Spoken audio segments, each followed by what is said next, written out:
जो परीक्षा पूज्य गुरुदेव भगवान हम नीचों की हल्की फुल्की सी ले रहे हैं, अंदर से सहारा देके ऊपर से हल्की हल्की चोट मार रहे हैं, हमें तैयार कर रहे हैं परमात्मा, हमें विश्वासी बना रहे हैं। अगर हम भाई बहन इसी प्रकार से आगे बढ़ते रहे तो आदरणीय गरीबदास जी की वाणी के अनुसार कि अजब नगर में ले गए हमको सतगुरु आण, जिलके बिंब अगाध गति हम सूते चादर ताण। आप और हम भाई बहनों ने चादर ताण के यानी निश्चिंत होके, अब निश्चिंत होने का मतलब ये भी नहीं है कि फिर हम मर्यादाओं में गफलत करने लग जाएं, नियमों में गफलत करने लग जाएं। निश्चिंत केवल इस बात के लिए होना है कि हमें पूर्ण परमात्मा जी मिल गए हैं सतगुरु रूप में, शास्त्र अनुकूल शत भक्ति मार्ग मिल गया है, शतलोक जाने का रास्ता क्लियर हो गया है। अब हमने आजीवन मर्यादा में रहकर इसी प्रकार से अटल विश्वास बनाकर शत भक्ति मार्ग पर टिके रहना है। उसके बाद हमारा निश्चित मोक्ष है, निश्चित, क्योंकि हमें ये विश्वास भी होना चाहिए। अगर हम भक्ति कर रहे हैं और हमें विश्वास नहीं है कि मैं शतलोक जाऊंगा, तो भाई और बहनों फिर भी हमारी बात नहीं बनेगी। क्योंकि परमात्मा जी कहते हैं कि जब तक आपको दृढ़ विश्वास नहीं होगा तब तक आप उस भक्ति मार्ग पर दृढ़ता के साथ आगे बढ़ भी नहीं सकते। कहे कबीर सुनो भाई साधो मैं तो हूं विश्वास में। तो भाई और बहनों, वर्तमान में पूज्य गुरुदेव भगवान 11.5 वर्षों के उपरांत 10 अप्रैल 2026 को जो हिसार जेल से बाहर निकले हैं, ये परमपिता परमेश्वर जी की तीसरी और अंतिम ये परीक्षा थी तमाम संगत की। उन्होंने अपने मिशन को 11 वर्षों तक जेल में रहकर पूरा किया। हिसार जेल में बैठकर उन्होंने बाहर अपनी संगत को छांट दिया। कौन कौन आत्माएं सतलोक जाने के योग्य हैं, कौन अभी कच्चे हीरे हैं।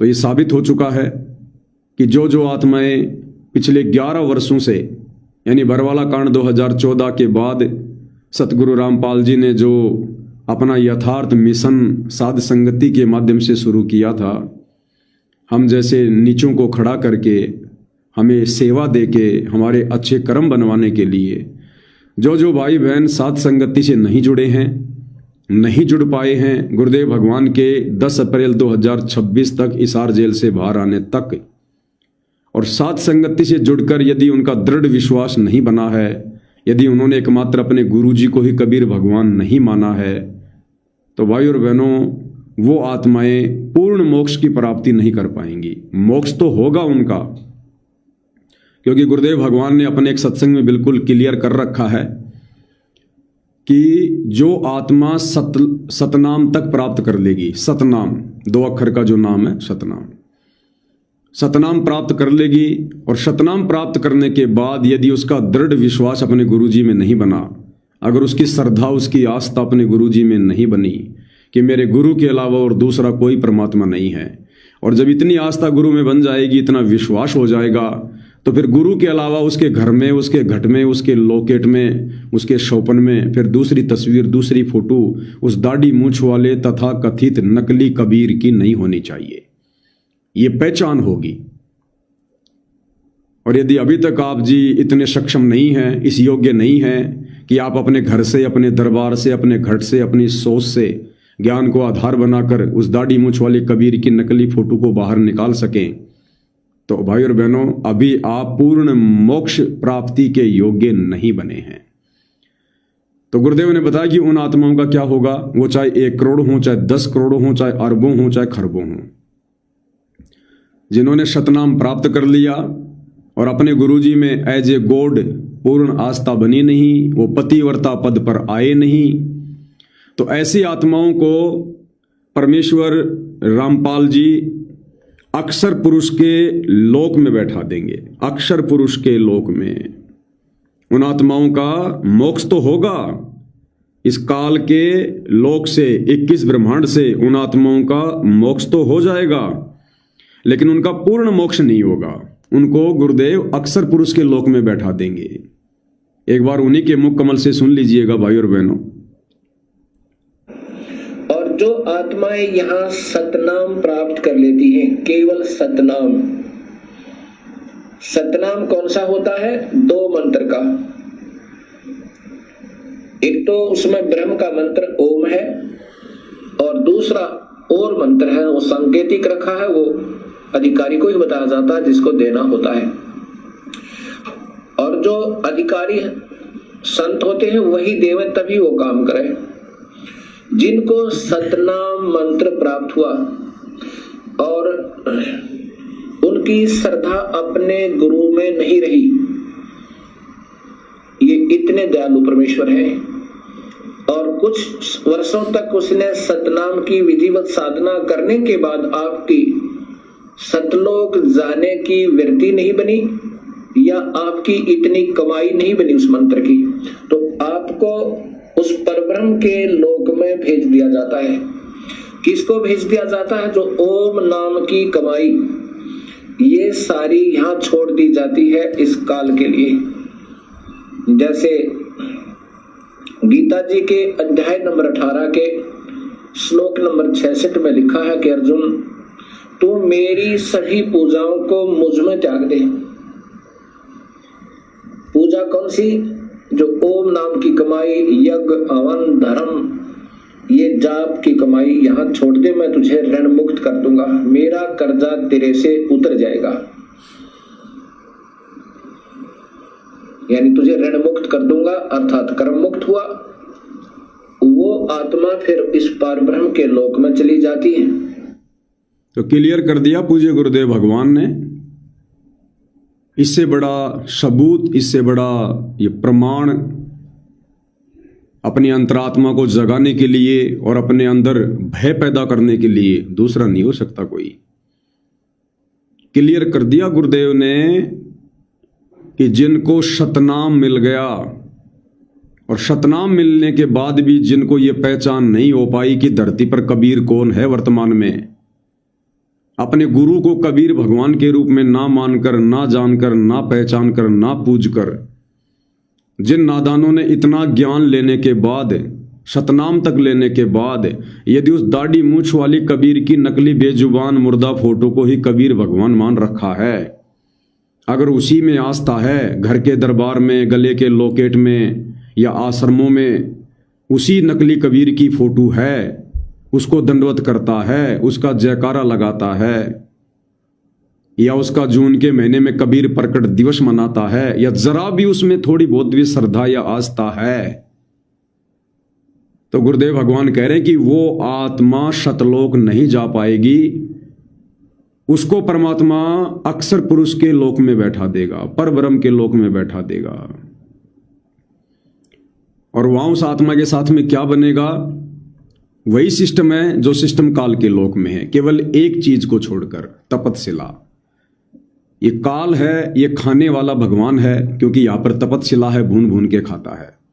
अक्षर पुरुष जो है वो ना खाने वाला भगवान है, वो तपतशिला पर किसी को नहीं भूनता है। इसके अलावा सारे कष्ट, सारी परेशानियां, सारी टेंशन ज्यों की त्यों हैं। वहां भी मनुष्य जन्म होगा, 5 तत्व का शरीर होगा, जन्म और मरण होगा। इसी प्रकार से शरीर में रोग होंगे, मोह ममता होगी, 5 विकार होंगे, जन्मेंगे, मरेंगे, लक 84 योनियों में जाएंगे, कभी स्वर्ग में जाएंगे, कभी नरक में जाएंगे। सेम टू सेम क्रिया, और अनंत युगों तक हम वहां पर अपना कर्म भोगेंगे। फिर कभी परमात्मा दया बख्शेंगे और इस कलयुग की पिछली पीढ़ी में परमात्मा उन आत्माओं को फिर डायरेक्ट भेजेंगे, डायरेक्ट। और उसके बाद वो आत्मा, क्योंकि परमात्मा फिर उन आत्माओं को उसी समय परमात्मा वापस कलयुग की पिछली पीढ़ी में जन्म देगा, जब उनके अंदर इतना दृढ़ विश्वास हो चुका होगा, उनकी आत्मा इतनी चार्ज हो चुकी होगी कि वास्तव में अब वो शतलोक जानने योग्य हो चुकी है। क्योंकि परमात्मा परब्रह्म के लोक में जाकर भी यही ज्ञान देते हैं, यही सृष्टि रचना बताते हैं, सारा सब कुछ। तो आत्मा को परमात्मा तैयार करते हैं, उसको चार्ज करते हैं। जैसे आपने मोबाइल चार्जिंग पॉइंट में लगा दिया, अब मोबाइल तो है हमारा शरीर, और मोबाइल के अंदर जो बैटरी है उसको समझो हमारी आत्मा। हमने मोबाइल लगा दिया और मान लीजिए हमको कहीं बाहर जाना है, हमने मोबाइल को चार्ज से हटा दिया और देखा कि मोबाइल हो गया 50% चार्ज। हम मोबाइल लेकर हम चले गए, आगे जाकर हमने 1 घंटे बाद फिर मोबाइल लगा दिया, तो जब दोबारा मोबाइल को चार्ज पे लगाएंगे तो 50% से आगे वो चार्ज होना शुरू हो जाएगा, और जब वो 100% चार्ज हो जाएगा तो ऑटोमेटिक हम उसका चार्जर हटा देते हैं। तो चाहे कितने युग लगें, करोड़ों अरबों, जब तक ये आत्मा पूरी तरह से चार्ज नहीं होती है, और जब ये आत्मा चार्ज होती है तभी ये अपने गुरु के संकेतों को समझने योग्य बनती है। उसी आत्मा पर परमात्मा की वो वाणी लागू होती है कि ज्ञान का और घाम का चमका सा होता है। फिर उस आत्मा को जब परमात्मा कभी कलयुग की पिछली पीढ़ी में दोबारा जन्म देंगे, काल के लोक में वापस उसको पटकेंगे, और जब अपनी शरण में लेंगे तो जैसे आज आप और हमें ज्ञान का घाम का चमका सा हो गया, हम सत्सेवक भाई बहनों ने तुरंत अपने गुरुदेव भगवान के संकेतों को पकड़ लिया, तुरंत उन्हें परमेश्वर के रूप में हृदय से स्वीकार कर लिया। फिर ऐसा होगा। अब बहुत सारे भाई बहनों को शंका हो जाएगी कि परब्रह्म के लोक में भेजने के बाद फिर परमात्मा वापस क्यों लाएंगे काल के लोक में। देखो भाई और बहनों, ना जाने हम कितनी बार परब्रह्म के लोक में जा चुके हैं, कितनी बार। जब जब ये काल मरता है और 21 ब्रह्मांड की सृष्टि नष्ट होती है, तब तब ये परमात्मा हम सभी आत्माओं को अक्षर पुरुष के लोक में बीज रूप में रखता है, और जब दोबारा इस काल की सृष्टि को परमात्मा शुरू करता है तो फिर से उन सब आत्माओं को काल के लोक में वापस डालता है। तो ये तो परमात्मा की प्रोसीजर है, हम इसमें ज्यादा गहराई में नहीं जाएंगे। हमने तो अपने मोक्ष से, अपने आत्म कल्याण से मतलब है, और वर्तमान में हम कोई गलती ना कर दें, क्योंकि अभी आप और हमारे हाथ में मौका है, मौका, चांस है, सुअवसर है, परमात्मा धरती पर है। इसलिए परमेश्वर जी आप और हमें साथ संगति के माध्यम से दया कर रहे हैं कि इस लंबी प्रोसीजर में ना पड़कर आप और हम इसी समय, इसी जन्म में, इसी कलयुग की पिछली पीढ़ी में इस ज्ञान को आधार बनाकर, गुरु को बाप मानकर हम अपनी आत्मा का कल्याण करवा लें। तो कहने का मतलब है, फिर परमात्मा नीचे पटकेगा, फिर यही प्रोसीजर शुरू हो जाएगी वापस। हम गुरु जी की शरण में आएंगे, धीरे धीरे फिर ये तत्व ज्ञान समझ में आएगा। कभी किसी को समझाएंगे, कोई हमें समझाएगा, कभी हम ऊंचा बोलेंगे, कभी वो ऊंचा बोलेगा, फिर करोथा कांड होगा, फिर ऐसे ही हम गुरु जी से दूर रहेंगे, फिर बरवाला में गुरु जी आश्रम खोलेंगे, फिर बरवाला कांड होगा, फिर हम 11 साढ़े 11 साल गुरु जी से दूर रहेंगे, फिर ऐसे ही एक मैनेजमेंट होगा, एक साथ संगति होगी, फिर हम दिन रात संघर्ष करेंगे। कोई अपने घर में संघर्ष करेगा, कोई अपनी पत्नी से, कोई अपने पति से, कोई सास ससुर से, कोई माता पिता से, कोई काम धंधे से। यही प्रोसीजर चलेगी भाई और बहनों। ये 4 DVD परमात्मा ने बना के रखी हुई हैं, टाइम टेबल सेट किया हुआ है। केवल आत्मा चेंज होती रहती है, बाकी गांव, नगर, पद, पोस्ट, शहर, सब राज्य, जिला, भारत, सब कुछ वही रहता है। क्या बताया गुरुदेव ने कि हर बार ये परमात्मा जब जब कलयुग की पिछली पीढ़ी में आता है तो भारत देश को ही अध्यात्म का केंद्र बनाता है। इसका मतलब हर कलयुग में भारत देश होता है। ऐसे ही परमात्मा हरियाणा में आते हैं, ऐसे ही करोथा कांड होता है, ऐसे ही बरवाला कांड होता है, और यही कबीर भगवान सतगुरु रामपाल जी के नाम से धरती पर प्रकट होते हैं 8 सितंबर 1951 को।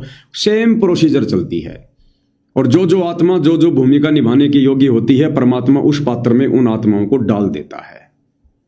सेम होता है ये, केवल आत्मा चेंज होती रहती है। जैसे परमात्मा कहते हैं, तेरे 30 करोड़ राम हो जालिए, जीत जीत के जंग ने, यानी 30 करोड़ रामचंद्र जी आ चुके हैं। वैसे तो गिनती नहीं है कितने हैं, लेकिन वो तो परमात्मा जैसे कह देते ना कि तेरे जैसे मैंने 36 देखे हैं, तो ना हमने 36 देखे हैं, और क्या पता 36 से हमने ज्यादा देख लिए।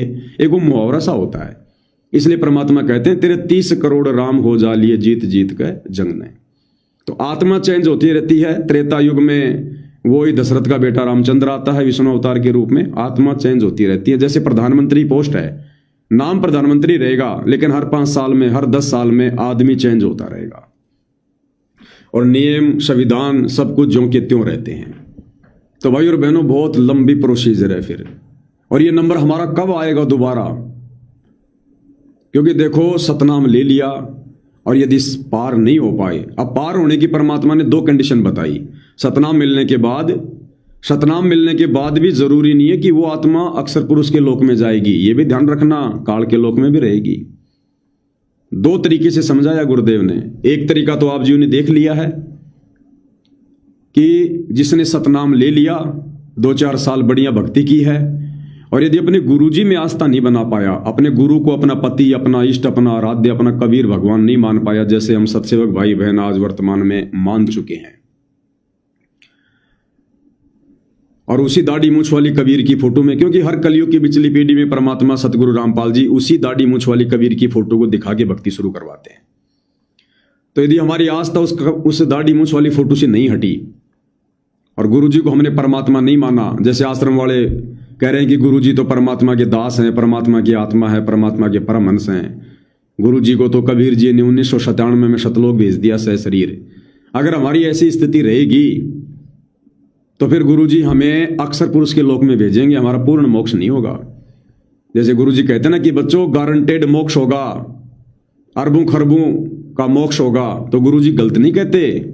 साध वचन पलटे नहीं पलट जाए ब्रह्मांड, अरबों खरबों का ही होगा। इसका मतलब जो अरबों खरबों आत्मा होंगी वो इस कलयुग की पिछली पीढ़ी में सतगुरु रामपाल जी को परमात्मा नहीं मान पाएंगी और उन्हें परमात्मा अक्षर पुरुष के लोक में बैठा देगा, क्योंकि सतनाम तक तो हर कोई प्राप्त जो है लौट पीट के वो कर ही लेता है। अब इसमें दूसरी कंडीशन क्या है? मान लो सतनाम प्राप्त हो गया, भक्ति भी कर रहे हो, अपने गुरु जी को आपने परमात्मा भी नहीं माना, उसी दाढ़ी मूछ वाली कबीर में आपकी आस्था है, और साथ में अगर आपकी अंत समय में अगर यहां किसी वस्तु में आस्था रह गई, बेटा में, बेटी में, कार में, कोठी में, पोता में, पोती में, संपत्ति में, किसी भी चीज में अगर आपकी मोह ममता रह गई और सतनाम का जाप कर रहे हो, गुरु जी को भगवान नहीं माना, जुबान से भगवान भगवान कह रहे हो, दाढ़ी मूछ वाले को भगवान मानते हो, और अगर काल के लोक में अगर किसी चीज में मरते समय अगर आपकी आस्था मोह ममता रह गई, तो फिर परमात्मा उस आत्मा को सतनाम मिलने के बाद भी अक्षर पुरुष के लोक में नहीं भेजेगा, उसको फिर गुरुजी यहां पर इसी काल के लोक में रखेंगे। और गुरुदेव ने बताया या तो उसको मिनी सतलोक में रखेंगे या फिर उसको मनुष्य जन्म मिलते रहेंगे, मनुष्य जन्म धक्के खाता रहेगा, फिर वो दुख तकलीफ परेशानियां मनुष्य जन्म प्राप्त करके कभी वो कसाई भी बनेगा, कभी वो बेवड़ा भी बनेगा, कभी चोर भी बनेगा, कभी पुलिस वाला भी बनेगा, कभी राजा भी बनेगा, कभी भिखारी भी बनेगा, ब्रह्मा विष्णु महेश तक भी बन जाएगा, कभी एक्सीडेंट होगा, कभी बीमारी में मरेगा, कभी हॉस्पिटल में सड़ेगा, कभी लड़ाई झगड़े में मरेगा, लफड़ा वो ही रहेगा। दोनों स्थिति में यदि हमने वास्तव में मोक्ष प्राप्त करना है तो गुरु को परमात्मा मानना ही पड़ेगा, नहीं तो हमारी बात बिगड़ जाएगी। अब साथ संगति से जुड़े भाई बहन वो आत्मा है जो कभी किसी कलयुग की पिछली पीढ़ी में वो भूमिका निभा रही थी, जो भूमिका आज गुरु को मानुष मानकर और दाढ़ी मूछ वाली फोटो को कबीर भगवान मानकर पूरा का पूरा शतलोक आश्रम मैनेजमेंट निभा रहा है, गुरु का परिवार निभा रहा है। हमने भी ये कभी भूमिका निभाई हुई है। जब हम इस भूमिका में थे किसी कलयुग की पिछली पीढ़ी में, उस समय हमारे सामने साध संगति भी थी और वो साध संगति वाले भाई हमें बहुत समझाया करते थे, ऐसे ही जैसे आज आप और हम समझा रहे हैं। लेकिन उस समय हमारे कमजोर संस्कार थे, हम लोग उनकी बात नहीं मान पाए, जैसे वर्तमान में आश्रम वाले भाई बहन नहीं मान पा रहे, जिस कारण से हमारी यहां से तो आस्था हट गई, क्योंकि उस समय हम परमात्मा की शरण में थे और सतनाम भी हमने ले लिया था, सारनाम भी हमने ले लिया था, लेकिन हम गुरु जी को परमात्मा नहीं मान पाए थे। हम ऐसे ही साथ संगति वालों के साथ में लड़ाई झगड़ा, मार पिटाई, मुकदमेबाजी, मन मुटाव, राग द्वेष हम करते रहे। तो परमेश्वर ने हमें अक्षर पुरुष के लोक में बैठा दिया और अक्षर पुरुष के लोक में जाने के बाद फिर नीचे के लोक में उस आत्मा की आस्था नहीं बनती है। जैसे कोई बड़ा अधिकारी बन जाए, जैसे कोई मुख्यमंत्री बन गया, पहले वो आदमी कोई मंत्री था, पहले वो कोई विधायक था, एमएलए था, बाद में बन गया वो मुख्यमंत्री स्टेट का। अब मुख्यमंत्री की पोस्ट पर बैठने के बाद वो व्यक्ति दोबारा से एमएलए बनना पसंद नहीं करेगा। चुनाव तो लड़ेगा लेकिन एमएलए की उस पोस्ट पर ही बैठे रहना पसंद नहीं करेगा, क्योंकि मुख्यमंत्री बनने के बाद उसको पता चल गया कि एमएलए के हाथ में कितनी पावर है, कितना सुख है, कितना ठाट बाट है, और मुख्यमंत्री बनने के बाद में तो पूरी चौधर हाथ में आ जाती है, तो वो कभी भी वापस एमएलए नहीं बनना चाहेगा। ऐसे ही अक्षर पुरुष में के लोक में जाने के बाद परमात्मा हमें इस गंदे लोक का ज्ञान देते हैं, वहां जाकर नीचे की स्थिति बताते हैं हमारे को कि ऐसा गंदा लोक है, काल का लोक है, वो तपतशिला पे भून भून के खाता है, जैसे हम आज 21 ब्रह्मांड में हैं और हमें आज परमात्मा अक्षर पुरुष के लोक की जानकारी दे रहा है, ऐसे जब हम अक्षर पुरुष के लोक में होंगे तो परमात्मा इस 21 ब्रह्मांड की जानकारी देगा और शतलोक की जानकारी देगा। तो ऐसे ही भाइयों और बहनों, आप और हमारा भी कभी अक्षर पुरुष के लोक से नाता था। परमात्मा जी ने अब हमें डायरेक्ट वहां से नीचे भेज दिया है, जैसे भी उनकी प्रोसीजर है, क्योंकि हम उस कदर तैयार हो चुके हैं, हमारी बैटरी उतनी चार्ज हो चुकी है जो हमने तुरंत अपने गुरुदेव भगवान के संकेतों को समझ लिया, उनके ज्ञान को आधार बना लिया और अपनी आत्मा के कल्याण के लिए हम दृढ़ हो गए। नहीं तो ये कबीर की कागज की फोटो भाई और बहनों, आज भी हिसार जेल से बाहर आने के बाद आज भी सतगुरु रामपाल जी उस कबीर की दाढ़ी मूंछ वाली फोटो को माथे से लगा रहे हैं, माथे से। क्योंकि जो गांव के लोग हैं वो सतगुरु रामपाल जी को हिसार जेल से बाहर आने के बाद में सम्मानित करने के लिए आ रहे हैं और सतगुरु रामपाल जी को एक संत मानकर, क्योंकि जब आश्रम से जुड़े भगत गुरु का परिवार ही उनको मानुष मान रहा है, तो वो गांव वाले जो बेचारे ना ज्ञान से परिचित हैं ना विधान से परिचित हैं, वो कौन सा परमात्मा मानेंगे। जुबान से तो भगवान उनके भगत भी कह रहे हैं, जुबान से गांव वाले भी कह रहे हैं, क्योंकि भाई उनको थोड़ी मदद हो गई थी। तो जिस कबीर की दाढ़ी मूंछ वाली फोटो को आज भी सतगुरु रामपाल जी सतलोक आश्रम धनाना में जब वो गांव वाले उनको भेंट कर रहे हैं, तो आज भी सतगुरु रामपाल जी उस फोटो को माथे से लगा रहे हैं, जिस फोटो को उन्होंने खुद रिजेक्ट किया हुआ है कि ये तो काल्पनिक फोटो है, ये तो बनावटी है। वो कबीर भगवान ऐसा नहीं है जैसा तुम इन फोटो में देख रहे हो, उसके तो ना जाने कितने रूप हैं, वो तो किसी भी रूप में आ जाए। उस फोटो को आज भी सतगुरु रामपाल जी माथे से लगा रहे हैं, देखिएगा।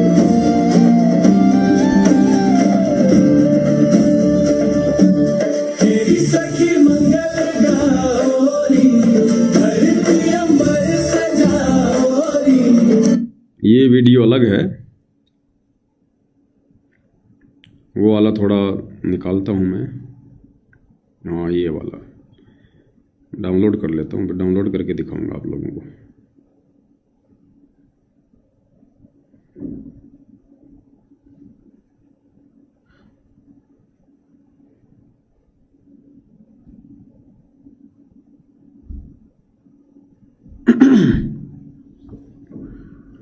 चलो फेसबुक पे चला देता हूँ, थोड़ा समझ में आ जाएगा। देखिएगा भाई और बहनों, सॉरी नेट बंद था इसलिए नहीं डाउनलोड हो रहा था, अभी नेट चल गया।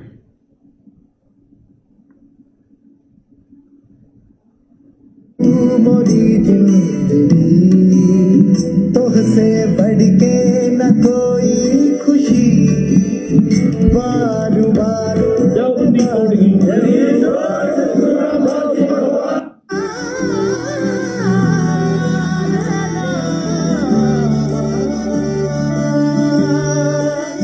तूने तारा जो प्रीत का जोड़ा, मनवा बैरी रहा ना ये मोरा, बदलाना था ये किस्मत का फेरा, जब तक तू ना कतारा मोरा, थोड़ी रस्सियों से छूटा देखिएगा, देखा भाई और बहनों, ये दाढ़ी मूंछ वाले कबीर की नकली फोटो, बनावटी फोटो। स्वदेश कबीर, जिसकी मदीना गांव में करोड़ों रुपए की लागत से लाइब्रेरी बनाई जा रही है सतलोक आश्रम कमेटी के द्वारा, वो स्वदेश कबीर सतलोक आश्रम धनाना में सतगुरु रामपाल जी से मिलने आया, आशीर्वाद लेने नहीं आया। वो तो खुद अपने आप को संत मानता है, केवल मिलने आया है, क्योंकि करोड़ों रुपए की मदद की है आश्रम ने फॉर्मेलिटी के लिए। वो तो खुद संत है। अगर संत रामपाल जी को उसने भगवान मान लिया होता तो उनका शिष्य बन के आता, उनसे नाम दीक्षा लेके भक्ति करता, उनके बराबर ये भगवा धारण करके संत बन के खड़ा ना होता। तो जानना मानना कुछ नहीं है, केवल फॉर्मेलिटी हो रही है। तो देखिए सतगुरु रामपाल जी उस दाढ़ी मूंछ वाली कबीर की नकली फोटो को, जो उन्होंने खुद उसको नकली कहा है, कि भगवान का ऐसा स्वरूप नहीं है जो तुम इन फोटोओं में देख रहे हो। इस फोटो को गुरुदेव भगवान माथे से लगा रहे हैं।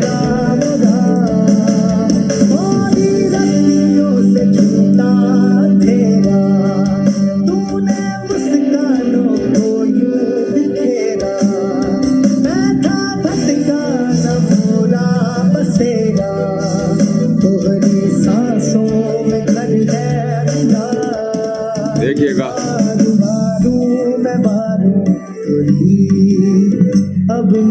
तो कहने का मतलब है भाई और बहनों, जिस कबीर की दाढ़ी मूंछ वाली नकली फोटो को सतगुरु रामपाल जी ने सन 1994 से, जब से उन्होंने नाम दीक्षा देनी शुरू की, सत्संग करना शुरू किया, तब से जिस फोटो को उन्होंने भगवान बताया, अपने भक्तों के घरों में दरबार में फोटो लगवाई, आज भी आश्रमों में लगी हुई है जहां भगत दंडवत करते हैं, आज भी नाम दीक्षा के साथ भक्तों को वही दाढ़ी मूंछ वाली कबीर की फोटो दी जाती है। और इन नकली कबीर पंथियों से आज भी सतगुरु रामपाल जी उसी दाढ़ी मूंछ वाली कबीर की फोटो को स्वीकार कर रहे हैं और अपने माथे से लगा रहे हैं। इतना सब कुछ हो रहा है और उसके बावजूद हम सत्सेवक भाई बहनों से परमात्मा जी ने उस कबीर की नकली फोटो को फड़वा दिया। कितनी अजब गजब लीला, कितना बड़ा खेल गुरुदेव भगवान का। कोई सोच भी नहीं सकता था शौपन में भी कि सतगुरु रामपाल जी ने अपने भक्तों को जिस फोटो को भगवान बताया, सबके घर में दरबार में लगवाई, खुद सतगुरु रामपाल जी जिसके आगे दंडवत करते हैं, और अभी आपने लाइव देख लिया, उस फोटो को अपने माथे से लगा रहे हैं। उसी फोटो को हिसार जेल में बैठकर ये लीलाधर लीला करते हुए, खेल खेलते हुए, बाहर साध संगति से अपने उन आत्माओं को, जो आत्माएं अक्षर पुरुष के लोक से डायरेक्ट आई हुई हैं, सुख सागर के हंस आए भक्ति हिरंबर उर्धरी, वाणी पढ़ते हैं ना हम कि नानक दादू अगम अगादू तेरी जहाज खेवट सही, सुख सागर के हंस आए भक्ति हिरंबर उर्धरी। डायरेक्ट हम अक्षर पुरुष के लोक से आए हुए हैं। इसलिए परमपिता परमेश्वर जी ने जिसे भगवान बताया, उस फोटो की पूजा की, उसको भोग लगाया, उसका प्रकट दिवस मनाया और अपने माथे से लगा रहे हैं। और उसी फोटो को आप और हम आत्माओं से सतगुरु रामपाल जी ने बिल्कुल फड़वा दिया सोशल मीडिया पर। चाहते तो हम अपने घर पर भी फाड़ सकते थे, चाहते तो हम उसको हटा भी सकते थे, लेकिन परमात्मा ने जानबूझकर सोशल मीडिया पर फड़वाया ताकि एक संदेशा जाए संगत में। अगर दृढ़ता हो तो ऐसी हो, अगर पतिव्रता पद पर हो तो इस प्रकार से आओ। रिंच भर भी सुई का नोक टेकने जितनी भी आस्था अपने गुरु के अलावा किसी और की फोटो में या किसी और में नहीं होना चाहिए। तब ये परमात्मा उन आत्माओं के ऊपर दया करता है, ऐसी दृढ़ आत्माओं पर, ऐसे पतिव्रता पद पर आई हुई आत्माओं पर ये परमात्मा डायरेक्ट सतलोक की दया करता है, पूर्ण मोक्ष की। अन्यथा विचार करो, सतलोक आश्रम वाले भाई बहन उस फोटो को फाड़ने के कारण हमारा विरोध कर रहे हैं, हमें काल का दूत कह रहे हैं कि भगवान की फोटो फाड़ दी। गुरु का परिवार हमारे ऊपर मुकदमा कर रहा है धार्मिक भावना भड़काने का। और साध संगति से जुड़े हुए भाई बहन, उन्होंने परवाह नहीं करी। जिन लोगों की सरकारी नौकरी थी उन्होंने भी सोशल मीडिया पर उस फोटो को फाड़ा है। उन्होंने परवाह नहीं करी है नौकरी की। 50-50 हजार की जिनकी नौकरी थी, उन भाई बहनों ने भी सोशल मीडिया पर ज्ञान को आधार बनाकर तुरंत आत्मा ने स्वीकार कर ली बात कि भैया ये तो काल का जाल है, इस कबीर की नकली फोटो को फाड़े बिना हमारी आस्था इससे नहीं हट सकती और हमने तो मोक्ष प्राप्त करना है। ये काल की नौकरी तो ना जाने असंख्य जन्मों से कर रहे हैं, अब की बार तो सच्चे दरबार की नौकरी करेंगे सतलोक में जाकर। उन्होंने अपनी नौकरियों की चिंता नहीं करी, सरकारी नौकरियों की। माता बहनें सरकारी नौकरियां, स्कूल में टीचर, कोई रेलवे में है, कोई पुलिस में है, कोई फौज में है, कोई और नौकरी में है, कोई टीचर है, जिनकी 80-80 हज़ार की सैलरी, 1-1 लाख रुपए की जिनकी सैलरी। बहुत सारे तो ऐसे जिन्होंने संकल्प दीक्षा ले रखी है, नाम भी नहीं लिया और सात संगति से जुड़े हुए हैं, और लाखों लाखों रुपए जिनकी सैलरी, सरकारी नौकरी। एक झटके में उन्होंने वो कबीर की दाढ़ी मूंछ वाली फोटो फाड़ फाड़ के सोशल मीडिया पर वायरल कर दी। अब बताओ, परमात्मा छोड़ेगा उन आत्माओं को? यहां पर ऐसी दृढ़ आत्माओं को जो कभी कभी किसी किसी युग में परमात्मा के हाथ लगती हैं, ऐसे हीरे मोती लाल युगों युगों के बाद में परमात्मा की पकड़ में आते हैं, जो उनके कहने से नहीं, कहना तो बहुत दूर की बात है, अगर कह दें तो ना जाने क्या कर गुजरे, मात्र उनकी प्रेरणा से, मात्र उनके संकेत से, जिन्होंने अपना तन मन धन नौकरी घर परिवार सब कुछ कुर्बान कर दिया अपने गुरु जी के ज्ञान पर।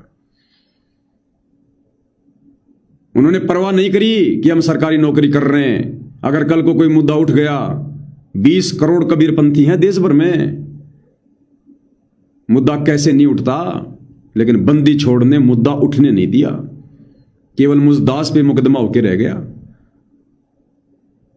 लेकिन उन आत्माओं ने परवाह नहीं करी कि मुकदमा लगे तो लगे, जेल हो तो हो। इस काल की जेल से निकलने के लिए अगर ये छोटी मोटी जेल अगर 50 बार हो जाए तो कोई फर्क नहीं पड़ता। और फिर क्या कहते हैं परमात्मा, सिर सौंप्या गुरुदेव को सफल हुआ यो शीस, और नितानंद इस शीस पर फिर आप बसे जगदीश। फिर वो कबीर भगवान सतगुरु रामपाल जी ऐसी दृढ़ आत्मा के शीस पर बैठ जाता है, जो उस परमात्मा के चरणों में अपना शीस देने के लिए तैयार हो जाता ना, फिर भगवान उनका शीस लेता नहीं है, ये परमात्मा तो शीस देता है। और वो कहावत उन भाई बहनों ने चरितार्थ कर दी, जो गुरुदेव हमें बताते हैं कि बच्चों, कोटि शीस तुमने दे दिए इस काल राजा की फेंट, और एक शीस देकर देख ले वर्तमान में सतगुरु अपने की भेंट। कि तू एक शीस, यानी तेरा ये वर्तमान वाला जो मनुष्य जन्म है ना, ये तू तन मन धन से अपने गुरु जी के चरणों में न्यौछावर कर दे, तेरा इसी जन्म में मोक्ष हो जाएगा। तो भाई और बहनों, पतिव्रता पद पे आना इतना आसान नहीं है। एक ही गुरु के शिष्य, वो ही तत्व ज्ञान, सब कुछ वही नाम, वही सत्संग, और उस कबीर की दाढ़ी मूंछ वाली फोटो को सात संगति से जुड़ी हुई आत्माओं ने तो ज्ञान को आधार बनाकर निर्भय होकर फाड़ फाड़ कर वीडियो बना दिए। आज सौपन में भी याद नहीं आती वो फोटो हमें। अगर कबीर नाम का जिक्र होता है तो दाढ़ी मूंछ वाला नहीं आता हमारे दिमाग में, सतगुरु रामपाल जी का चेहरा दिमाग में आता है,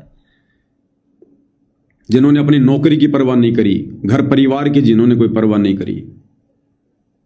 और दूसरी तरफ सतलोक आश्रमों से जुड़े भाई बहन, वो उल्टा विरोध कर रहे हैं कि इन्होंने भगवान को फाड़ दिया। अरे भगवान था तो फिर हमारे से फटेगा क्या? वो कबीर भगवान को फाड़ दिया, फिर काहे का कबीर भगवान है जब हमारे फाड़ने से फट गया? वो काहे का कबीर भगवान है फिर वो, जो हमारे जैसे 2 कोटि के जीवों के फाड़ने से फट गया? फिर क्या मोक्ष करेगा वो कबीर भगवान तुम्हारा?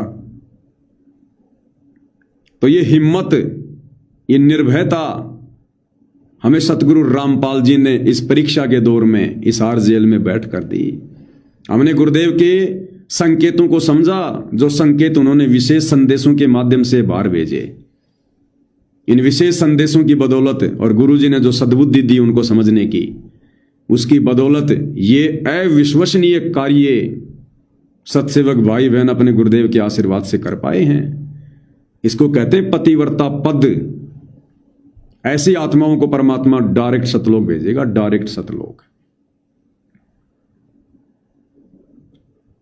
और अभी भी एक मौका है। कौन सा मौका? गुरुजी के संकेतों को समझने का। अभी 10 अप्रैल 2026 को हिसार जेल से बाहर आने के बाद सतगुरु रामपाल जी ने अपने मुख कमल से जो कुछ एक वचन फरमाए हैं,